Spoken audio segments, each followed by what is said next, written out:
Diana, what is the first moment you remember having a real choice between going big and going home? So our producer, Alex, he remembers the very first morning in college, finding out that the rowing team had 3-mile practice runs and he still went go big. So what about you? I was a first-time entrepreneur. I had been a minority partner in 2 other companies. This was the first time I owned a business, and it was a legal staffing company. And my first year in business, I did $77,000 in revenue, pretty good. Yeah, And it is pretty good. there was an article in the paper about an accelerator that was local that was for tech companies that were going to be 0 to 100 million in 3 years. And I was like, I want to be in that program. Like, I don't know what they're teaching over there, but I'm sure it can help my business. And I went and met, I had to use the go big method to even get the meeting, but I had a meeting with the person running the organization. And I was like, listen, I made 77,000 last year. I think I could do 100 next year. Can you let me in? And he was very patient, like really thoughtful. And he was like, I don't care about $100,000, but I'll let you into the program if you can make $1 million next year. And I was like, sure, yeah, that sounds totally reasonable, And I remember walking out of his office, like just touching the doorknob and being like, did you say $1 million next year? And I didn't even leave the building. I found the first open cubicle outside his office. I sat down, I got out a piece of paper. I wrote down everything I did the previous year to, everything I did at work. And if I did that for 18 hours a day for a whole year, I would make no more than $150,000. So that was the moment where I was like, okay, I flipped the piece of paper over and I wrote $1 million at the top, and I worked backwards. Like, what kind of clients do I need? What kind of services do I need to provide for them? And that piece of paper became my blueprint for the next year. And I did not hit $1 million, but I did $870,000 the next year, which is like 1,000% growth Yeah, it's a 10x. You 10x'd in 1 year. because somebody gave me the idea to do it. Oh, that is so good. Okay, but you said something at the very beginning that caught my attention, which is you used the go big idea just to get the meeting. What did you do to get the Yes. meeting? Because he wouldn't return any of my phone calls. I emailed him, I called him, and he was like, I have no time for this person I don't know. So he worked at this big foundation called the Kauffman Foundation. Oh, yeah. They're a centerpiece of entrepreneurship in the US. And my husband and I got out our LinkedIn, and we went on LinkedIn and found everyone we knew who knew someone who worked at the Kauffman Foundation, like third connection, And there were 22 of those people. And so we called our friends to call their friends to call Bo Fishback to meet with me. And I got a lunch meeting with him within 3 weeks. And when he showed up, we were at this restaurant and I was waiting in the vestibule, and he's this towering 6'7" man who walks in and he's like, who are you? And why is everyone telling me to go to lunch with you? And that is the essence of the go big or go home Mm, methodology. mm. Oh, so good. All right. So, how do you define curiosity, Diana?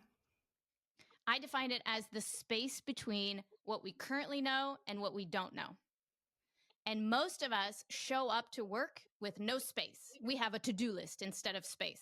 And that is, I have my tasks, I need to complete these. And we show up to work the opposite of curious, which is experts. We show up knowing everything we need to know. And if we could just make some extra space in our lives for that curiosity, magical things start to happen. Ooh, so how do you nurture your curiosity? I literally physically make space for it on my calendar. I think about having special meetings that create curiosity in a variety of different ways. I block certain chunks of time. Like, you're not going to come up with big ideas checking off things on your to-do list. So what are the settings in which you come up with those ideas, and how can you create more of those in your Mm, life? mm. So, what's a setting where you create curiosity for yourself? Well, here's an easy example: in the shower. So I schedule 4 or 5 showers a day, Whitney. No, I'm kidding. I am very gullible, Diana. I'm like, I'm I joking. have never met someone who showered 4 or 5 times a day. No, but I do schedule meetings meetings for divergent thinking. Yeah. So I have an important problem to solve. I think I have an idea, but I will schedule a 30-minute block with my team to come up with more ideas rather than going with the initial idea. Or I have this process that I teach called zombie hunting, which is finding those projects and initiatives that you're involved in that are taking more time and effort to do than the value that they're creating. And so I schedule a zombie hunting session at least once a quarter where we can say, okay, well, what's not working? What can we put down so we can focus on the eights, nines, and tens of the ideas? Where did you get that term zombie hunting? You know, it's something that has not died of its own natural causes. Like it's alive enough to suck the ever living life out of you and your organization. Okay, so I remember when we first connected, and it's probably been a couple of years ago now, and you told me that you did not grow up or you were not born here in the United States. Is that right? That's right. Where were you born? In Odessa, Ukraine, which was part of the Soviet Union at the time. So I came to the United States as a refugee of the Soviet Union. All right. So my question for you is, how do you think being a refugee informs or led to your go big or go home view of the world? I think it's about not having the answers. I went to school with people who knew how it worked, and they had parents who knew how it worked and would help them. And so they were kind of on a path, as a lot of people are. And because I didn't, I asked the dumb, simple questions to understand how things worked. And that actually helped me kind of leapfrog the people that were at my level. So I I got a job that made like 10 times what other kids my age made because I was like, okay, well, what are all the different options to make money? Here's one that's way more than others. I finished college in 2.5 years of 4-year school because I found every credit hour loophole that they had at the university only because I asked. And that's kind of how I went in with it. Like, I don't know how to do this. So I'm going to ask all the questions to understand fundamentally how this works and how I can win. Oh, so what was the job, Diana? The job that made more than all the rest of the children, I kids? sold commercial grade water filters door to door at the age of 14. Because you just found out that you could make a lot of money doing that. A lot of money. Yeah. And as a 14-year-old, they probably actually opened the door to you because you're very That's petite. right. Like, who is this cute little thing?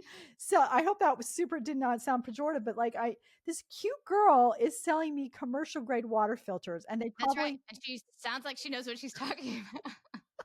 Yeah. Wow. Okay. So let's talk about your book. Okay. It's full of pitches, real decisions folks make where they believe in themselves or they give up and try again. So was there a pitch that you read about that started the idea of writing this book? It might be your own life, but maybe something else. Yeah, it was meeting my co-author, actually. He's the CEO of a fairly successful company that creates experiences for like universities and sports teams. And we had a mutual connection. He called me up and he was like, I'd like to write a book with you. And I was like, I'm so sorry, not interested. I took the phone call, like walking my dog on my treadmill. You understand what I'm saying? Like I was like, not for me. Thank you so much. And he said, oh, I totally understand. Would you just come take a tour of our facility? It's 200,000 square foot of fabrication. And I was like, yeah, that sounds super cool. So I show up, he's giving me a tour and he points to this giant thing. And he says, that's the world's biggest 3D printer. It looked like a house. And I was like, well, that's pretty cool. And he said, we used it to make the world's biggest 3D printed thing, which is the torch inside of the Las Vegas Raiders stadium. And I was like, that's cool. How'd you get that project? How did a Kansas City company land that deal? And he said, well, we have this move and we call it LTF. And when we have a pitch that's really important and we do the move, like usually we'll close 45% of deals, but when we do this move, we'll close 90% of deals. And that was interesting, right? It's 90% of the harder to win deals. And so I said, well, I want to know more about that. So I started interviewing employees at the company, customers of theirs, and I uncovered this process to create connection and trust with customers in record time. And once I learned it, I just wanted to tell anybody I could about what it is. So what's the process? And Well, Read let the me first book. say I that guess we have to read the book, but can you no, give no, us no, no, a no. I'll tell you right now. LTF is their internal word. We debated whether we would call the book this, but it stands for land the and then F word. okay. And I was like, please don't please don't make me call the book Yeah, yeah, that, yeah, please. yeah. So we called it Go Big or Go Home.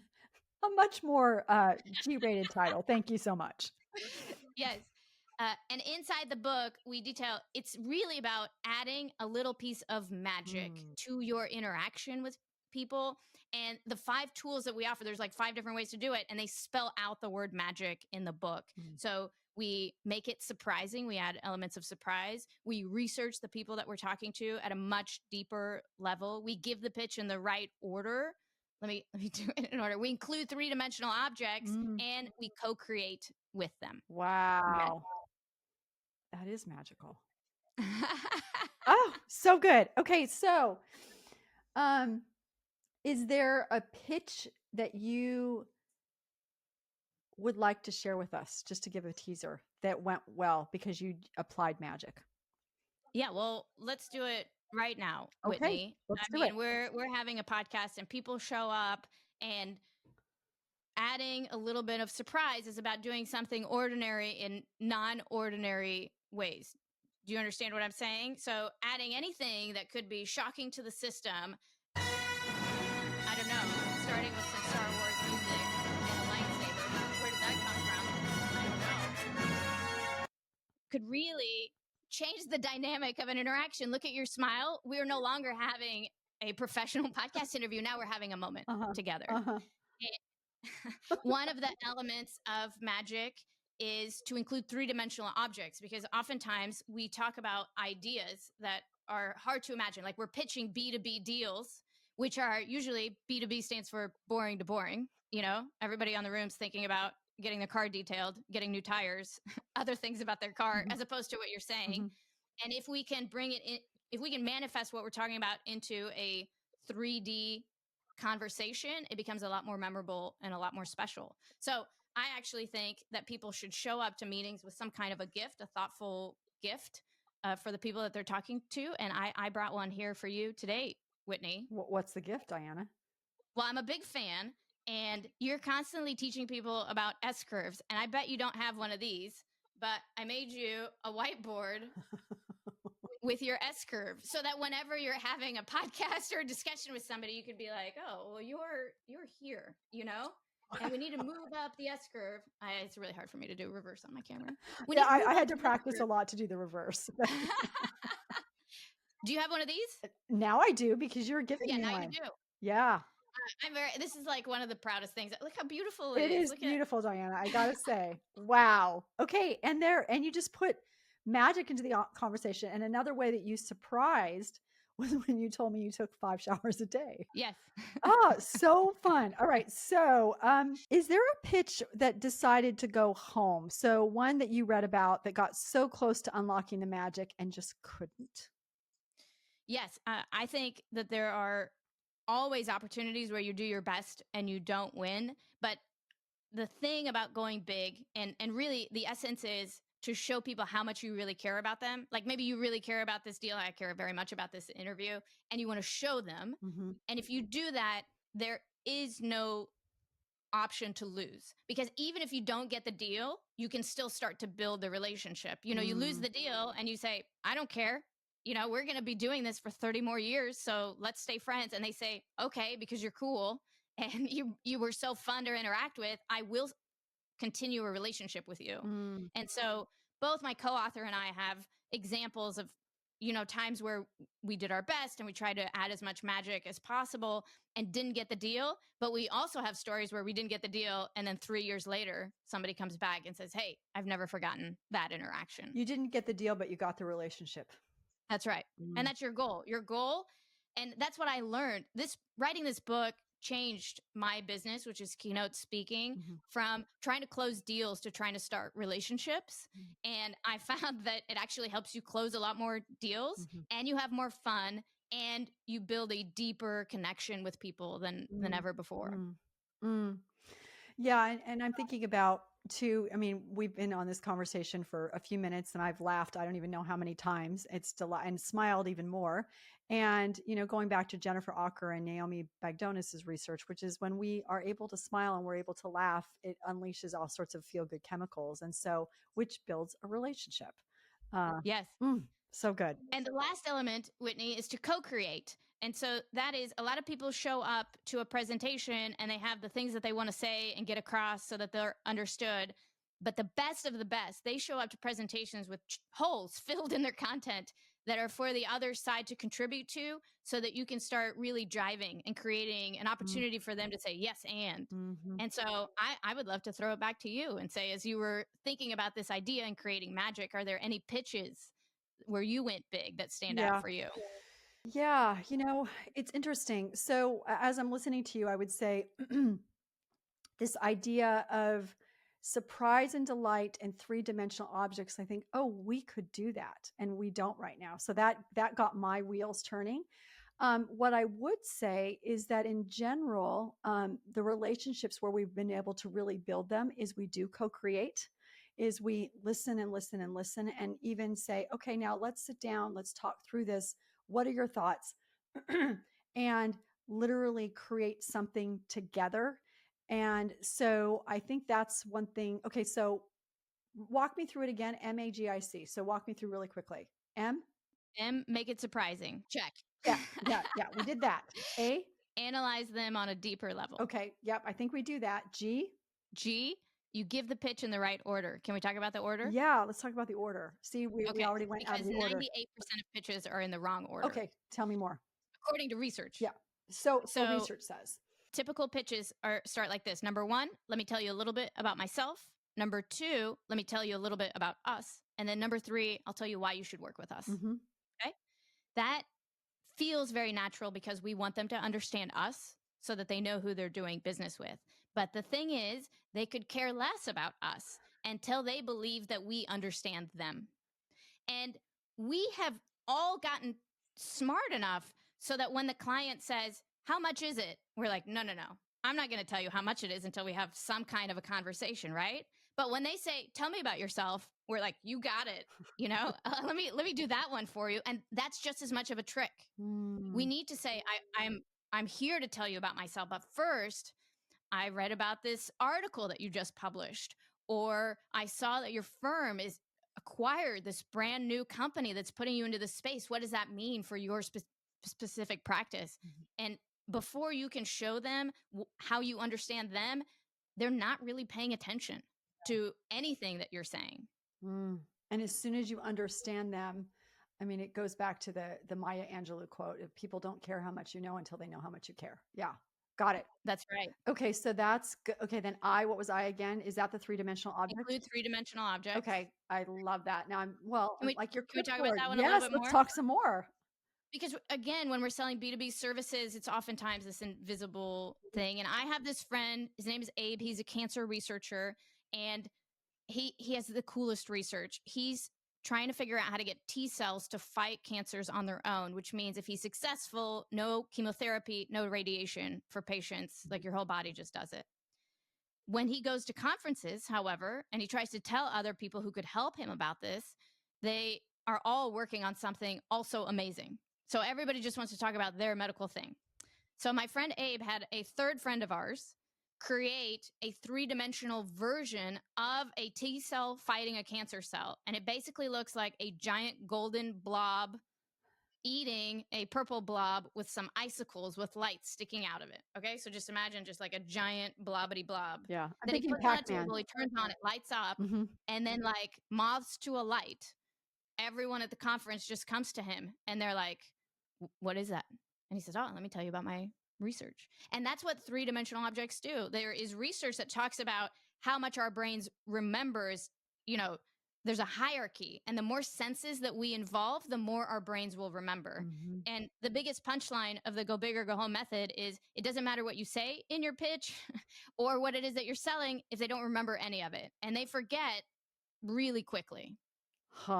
Okay. Three-dimensional objects. I love that. Blobbity blob talking to blobbity blob. That's what I'm going to remember from the interview, Diana, plus the lightsaber, which is also a three-dimensional object.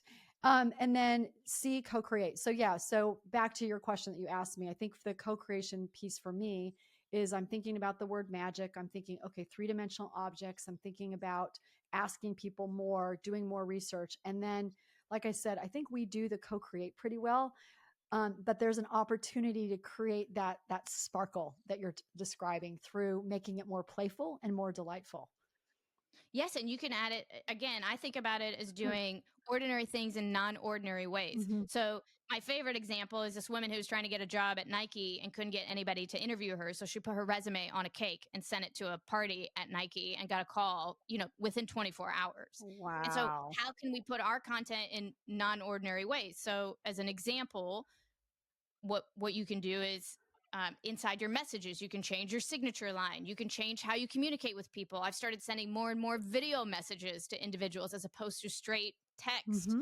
You can change up the questions that you ask. So if you fill out the form for me being a keynote speaker for your event, after it asks the date and the location and everything, the last question is, who's your favorite comedian?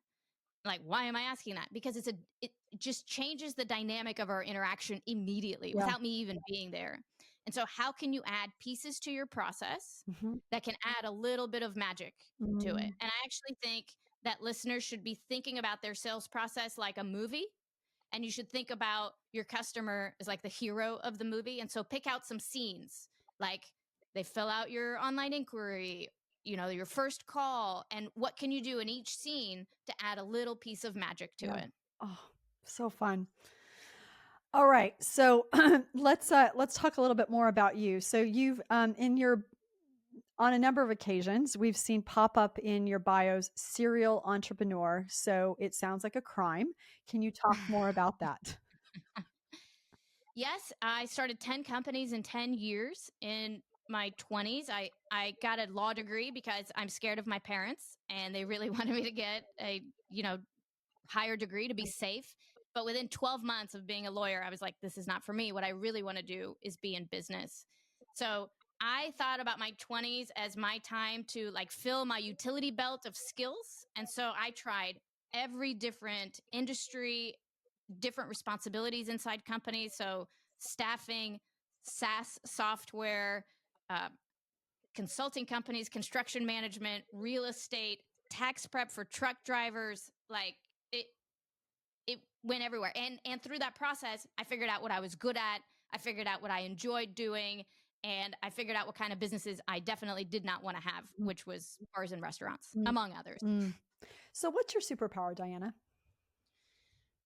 Well, it's got to be curiosity, Mm, right? And it's asking the kinds of questions that get the conversation to keep going and to help me learn. yeah. And I think maybe my superpower is that I want to know. Mm, mm.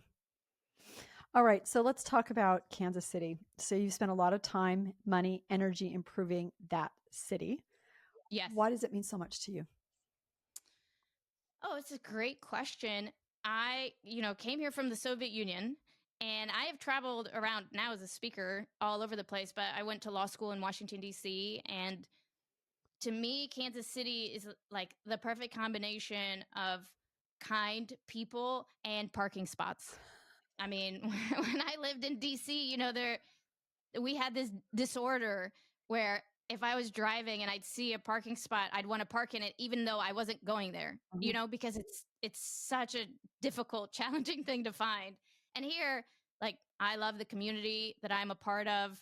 I love hanging out with the friends of my kids. I mean, I'm sure everybody loves that about their community, but it's just so easy to Mhm. get to know people and to have people introduce you to others. I Mhm. don't know. Mm. Also, everyone I know am related to lives here, so Oh, your family's that there. helps. Yeah, yeah, yeah. That does help. So, what do you think's holding people back from going big? What have you discovered? What do I think is keeping people from moving to Kansas City? Is that what you're saying, Whitney? I'm just combining your two questions. I'm kidding. What keeps us from going big? In our research, actually, do you know who goes big most often is the underdog? Mm, And what mm, keeps us from going big is playing it safe mhm, because there's a certain amount of vulnerability about making something for someone and being like, I hope you like it. This is a little piece of me. And that's scary. And some people don't want to take the time or the effort to be vulnerable. They want to play it safe and not do anything above and beyond. And so I think that's the biggest. The vulnerability. Yes, Yeah. not wanting to be Yeah. vulnerable, but that vulnerability is what helps us connect with people. Right. Right. So in order to go big, as I like to describe it, you have to step back in order to grow, or step back in order to go big. You give up a piece of yourself in order to be able to be a part of that broader community. I think there's got to be a piece that's like, I don't know if they're gonna like this. Yeah, but I'm you willing to know, try. I'm willing to try. but I'm gonna do it. And oftentimes, it doesn't matter if they really like it. It's like your enthusiasm for it, Yeah. and they feel what you're putting out Yeah. there. Just for the record, I do really like that little whiteboard that you created with the S curve. Just for the record. It is the greatest gift I've ever given. We were high fiving over here when we came up with the The idea. greatest gift ever today.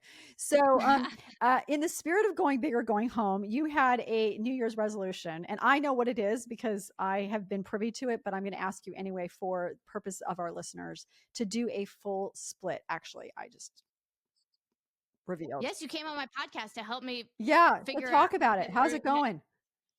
It's going great. I accomplished the split, but I did not enjoy that goal at all because I thought in my head that doing the splits would make me flexible in every part of my life. Yep. And that is not true. It would be like 30 minutes a day dedicated to this one tiny area of my body.